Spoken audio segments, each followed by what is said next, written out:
Bonjour à tous, c'est Claire, bienvenue dans cette vidéo que je fais suite à mon séjour à Brocéliande, suite au salon, parce que j'ai réalisé que comme il y a un gros livre dans le tarot arthurien, les personnes sont impressionnées, et notamment les débutants pensent que c'est pas un tarot fait pour eux. Alors, pas du tout.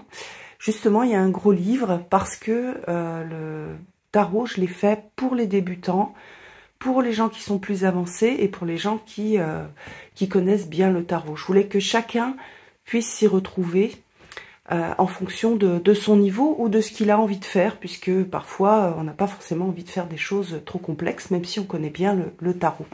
Alors je vais vous montrer dans le guide et vous donner des idées si vous êtes débutant pour utiliser le tarot sans, comment dire, sans vous stresser. Alors, justement aussi, ce livre, il est fait pour apprendre en douceur le tarot. C'est-à-dire que au départ, si je connais pas du tout le tarot, je vais faire un tirage avec une petite carte du jour. Donc, on va faire un exemple là. Donc, je mélange les cartes. Si je suis débutant, je me prends pas la tête sur comment est-ce que je dois mélanger les cartes, etc. Je le fais comme je peux et c'est très bien. Hop. Voilà, je coupe. Et je regarde ma coupe. J'ai la carte de la justice. Alors, qu'est-ce que je vais faire? Je vais regarder la carte de la justice dans le livre. Voilà. Et je vais regarder ma quête sacrée.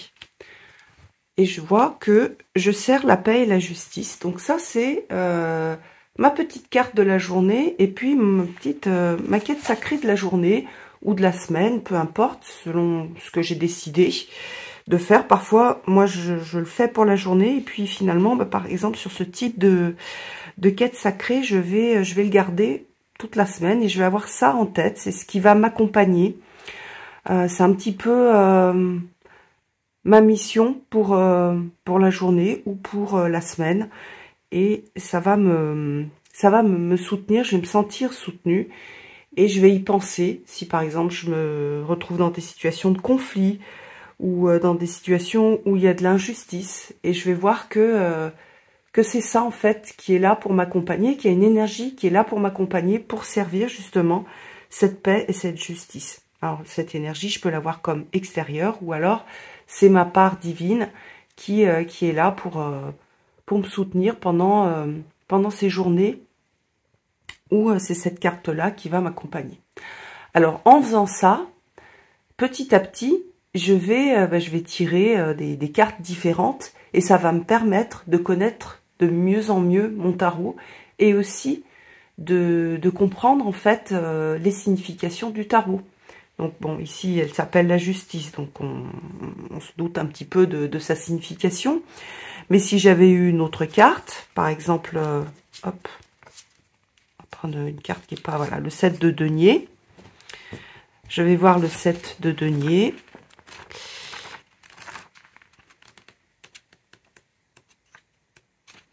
Le 6, pardon. Hop. Voilà le 7 de denier. Je tire des enseignements de mes expériences passées pour réajuster mon présent. Donc ça, c'est hyper important. Certainement que dans ma vie, j'ai besoin de ne pas recommencer la même chose. Souvent, on a besoin de répéter des expériences pour comprendre la leçon, puis se réorienter. Et là, on a cette idée de, voilà, qu'est-ce que je suis en train de vivre? Alors, dans mon couple, dans mon travail, dans ma relation avec mes enfants, avec des gens que j'aime, dans ma façon d'apprendre, etc. Et qu'est-ce qui s'est passé la dernière fois qui a fait que ça n'a pas fonctionné, par exemple, ou que ça a très bien fonctionné. Et donc, qu'est-ce que je vais faire dans mon présent pour que ça fonctionne à partir de ces expériences-là. Donc voilà, ça c'est une façon de prendre le tarot sans stresser, juste en étant cool et en utilisant la petite phrase de la quête sacrée. Après, en fonction de ce que j'aime, je peux aussi, par exemple, si j'ai, comme on a eu la justice, donc un arcane majeur, je vais, je peux lire la petite, si je suis sensible à la poésie, le petit texte poétique que j'ai écrit au départ pour présenter la carte de la justice. Mais ça, voilà, là par exemple, j'ai la correspondance, l'ajustement, la fille des seigneurs de la vérité et le signe de la balance. Je suis pas obligée de l'utiliser, c'est pas parce qu'il y a beaucoup que je suis obligée de tout utiliser. Même moi, lorsque je me tire des cartes, je n'utilise pas toujours tout. Parfois ça me plaît, parfois ça me plaît pas. Selon ce que j'ai envie de faire, ça va pas être du tout la même chose. Donc si je suis débutant et que ce qui m'intéresse, c'est le développement personnel, c'est le travail de l'ombre, c'est je veux mieux me connaître, je veux faire plus un travail, on va dire, psychologique, de développement personnel que de, on va dire, de divination. Qu'est-ce que je fais? Je vais juste tirer ma carte, hop, la damoiselle de denier. Décidément, on est bien dans les deniers aujourd'hui.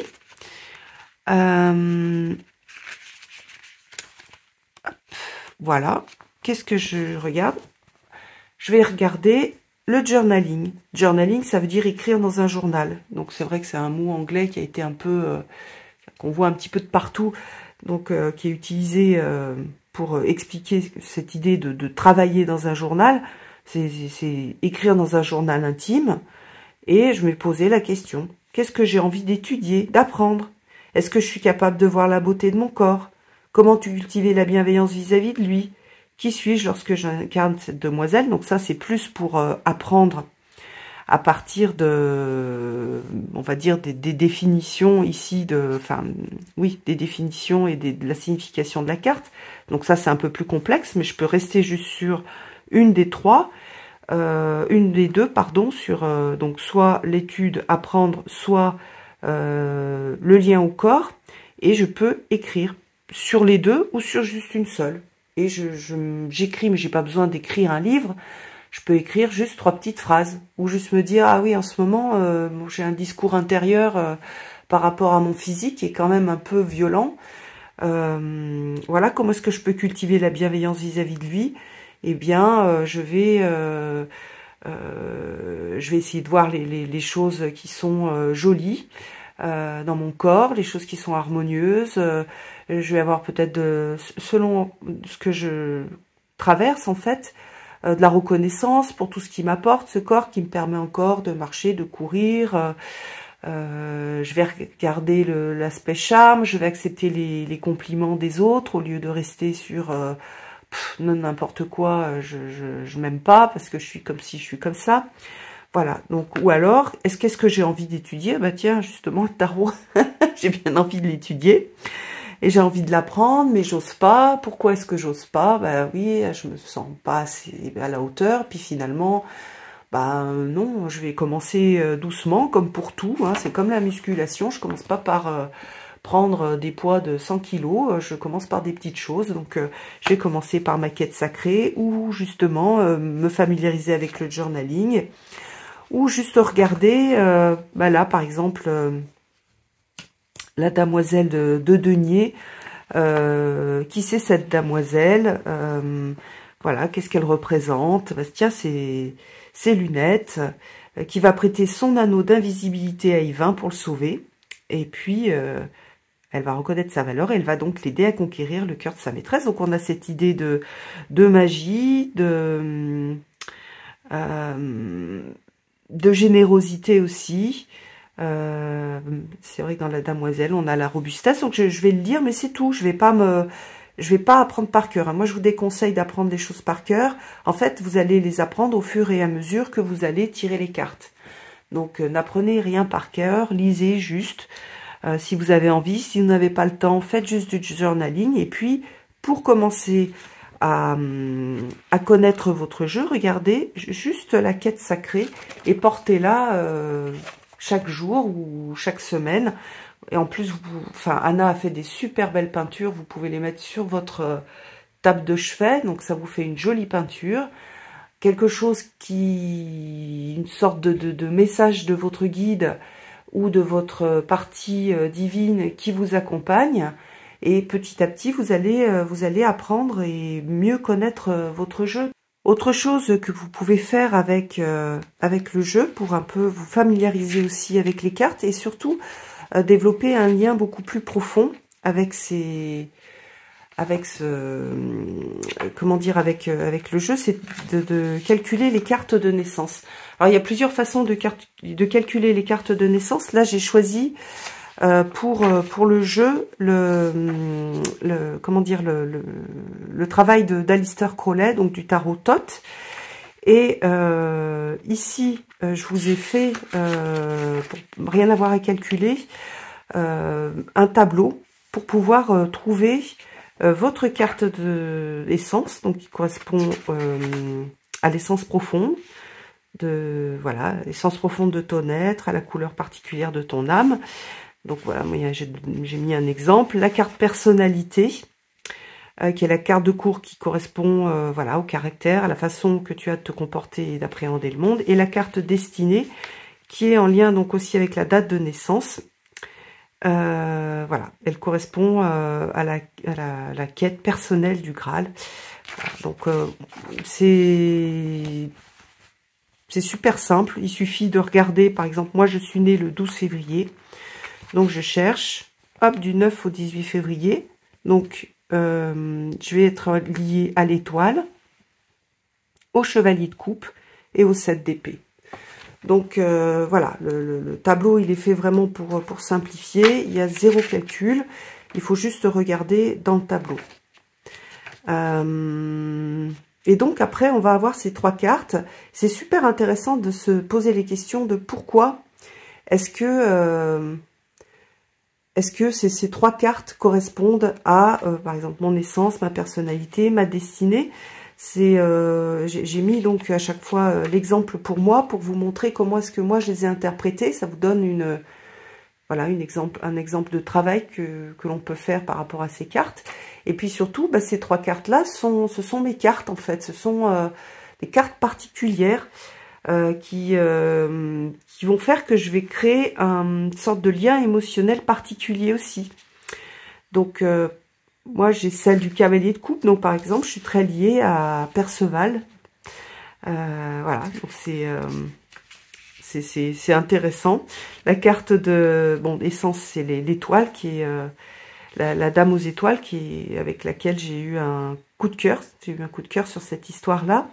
On a la carte de destinée avec le 7 d'épée, la trahison de Mordred. Donc, j'ai aussi un lien particulier avec Mordred, avec sa façon de faire, et puis aussi ça m'a apporté une sorte de tendresse et de compassion pour Mordred, qui est le méchant de l'histoire, enfin qui est souvent vu comme le méchant de l'histoire, mais voilà, qui n'est pas que ça. Donc c'est super, voilà, je trouve intéressant de les sortir, peut-être d'en faire une photo, de coller la photo dans un journal, ou de juste garder ça en tête, que ce sont ces 3 cartes-là qui accompagnent. Donc vous voyez, quand on est débutant, on fait une petite carte du jour, enfin une petite carte, on fait la carte du jour, qui parfois est aussi une grande carte. Je sors la carte, elle est belle, je la mets sur ma table de chevet. La quête sacrée m'accompagne. J'y pense dans la journée, je vois en quoi elle m'inspire, en quoi elle me fait travailler aussi. Je peux rechercher les 3 cartes qui me correspondent, qui sont liées à ma date de naissance. Je vois en quoi ça me ressemble, en quoi ça ne me ressemble pas. Si j'ai une forte réaction émotionnelle, qu'est-ce qui se passe en fait pour moi avec ces 3 cartes. Voilà. Et puis petit à petit, je peux juste pour le plaisir sortir une carte, lire à quoi elle correspond, et puis regarder un peu les significations. Mais j'y vais tout doux. Je ne veux pas me dégoûter au début. L'idée, c'est de prendre du plaisir pour avoir toujours du plaisir à apprendre. Et plus je vais faire des choses souvent avec ce jeu-là, plus je vais apprendre de lui, plus je vais me sentir proche de la légende arthurienne, plus l'énergie arthurienne du monde arthurien, donc et d'Avalon et du monde arthurien des chevaliers, plus elle va m'accompagner, plus je vais me sentir entourée par cette énergie-là, et plus je vais oui, elle va me soutenir, elle va m'inspirer, elle va me donner de la force quand j'en ai besoin. Donc, par exemple, des forces de chevalier pour me battre, des forces de fée pour l'intuition, pour la guérison, pour me battre aussi, mais d'une autre façon. Voilà,